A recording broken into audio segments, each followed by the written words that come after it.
Sa kabila ng sapat na supply ng langis, nanawagan si Pangulong Ferdinand Marcos Jr. sa publiko at mga ahensya ng pamahalaan na magtipid sa paggamit ng enerhiya.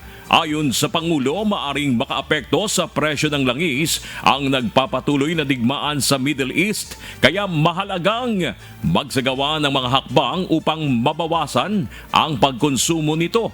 Kabilang sa kanyang mungkahi ang pag-iwas sa hindi kinakailangang pagbiyahe at ang paggamit ng pampublikong transportasyon upang makatipid sa gasolina.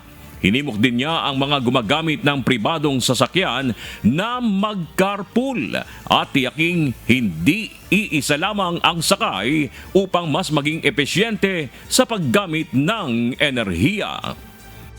Yung mga unnecessary travel, yung mga carpooling, yung mga bagay-bagay na ganyan. And these are things that that the general public can do. We encourage the use of public transport, private vehicles. Punuin naman ninyo yung sasakyan ninyo. Huwag yung isang tao lang ang gumagamit.